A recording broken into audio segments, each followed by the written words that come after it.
నాకు నాకు వ్యాపార లేదు, నాకు వ్యాపార వ్యవహారాలన్నీ అమెరికాలోనే ఉన్నాయండి. నేను నాకు నాకు నా వ్యాపార కార్యకలాపాలు తర్వాత నా ఇద్దరు కుమార్తెలు కూడా అమెరికాలో ఉన్నారు.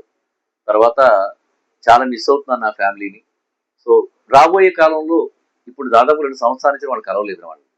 రాబోయే కాలంలో ఇంకెంత గ్యాప్ పెరిగిపోతుందో నా ఫ్యామిలీతో నాకు అర్థం కావట్లేదు. వాళ్ళు పోనీ ఇక్కడికి వద్దామంటే పెద్దమ్మాయి అయితే సిటిజన్ అయిపోయింది. చిన్నమ్మాయి ఇంకా వాళ్ళు గ్రీన్ కార్డ్ లేదా దాంట్లో ఉన్నారు. వాళ్ళు ఇక్కడికి వచ్చే పరిస్థితి కొన్ని కారణాల వల్ల తక్కువగా ఉంది.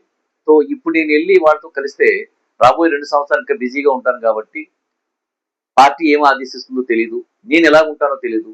అందుకు తప్పనిసరిగా వెళ్ళాల్సిన పరిస్థితి. మా ఇద్దరు అమ్మాయిలు చాలా ఎక్కువ పట్టుబడుతున్నారు.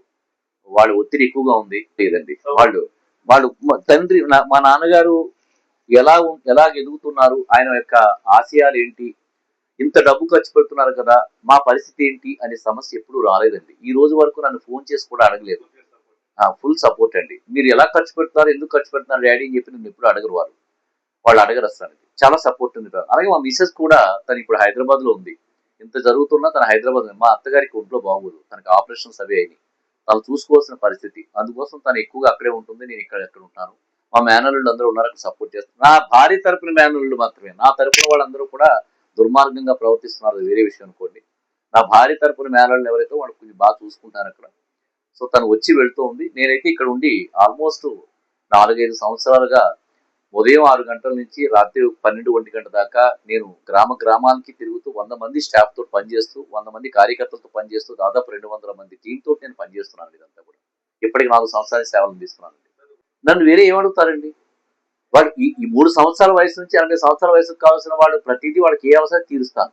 ఒకే ఒక్క దానికి నేను నో చెప్తాను. అది ఏంటి అనేది నేను చెప్పడానికి కరెక్ట్ కాదు. అది ఆ ఒక్కదానికి నేను సహకరించను. మిగతా అన్నిటికీ కూడా నేను సపోర్ట్ చేస్తూనే ఉంటాను. నా నా నా లేఅవుట్కి ఎవరైనా వస్తే వాళ్ళు తప్పనిసరిగా కూర్చొని వాళ్ళకి రాగానే వాళ్ళకి మంచినీళ్ళు ఇవ్వడం, వచ్చిన వాళ్ళని కూర్చోబెట్టి టీ ఇవ్వడం, వాళ్ళకి అవసరమైతే స్నాక్స్ ఇవ్వడం. ఒకవేళ ఎక్కువ దూరం నుంచి వచ్చినట్టుగా వాళ్ళ భోజన ఏర్పాట్లు కూడా నాకు ఇక్కడ ఉన్నాయండి. భోజన ఏర్పాట్లు చేపిస్తుంటాను. వాళ్ళు ఒకవేళ అవసరమైతే ఉండిపోతే సాయంత్రం ఉండిపోయినా వాళ్ళకి సాయంత్రం కూడా టిఫిన్ ఏర్పాట్లు ఉంటాయి. వాళ్ళు వెళ్ళలేరు, నెక్స్ట్ డే వెళ్తారని చెప్పినట్టు వాళ్ళు ఉండడానికి నేను హోటల్స్ కూడా ఉన్నాయి. నా మిత్రులు ఉన్నారు, వాళ్ళకి హోటల్ రూమ్స్ ఉన్నాయి. వాళ్ళ హోటల్ రూమ్స్ సేద తీరుతారు. ఇలాగేంటంటే ఎవరు కూడా నా దగ్గరికి వచ్చిన కూడా అందరూ కూడా కంఫర్టబుల్ గా ఉండేలాగా ఏర్పాట్లు చేస్తున్నారు.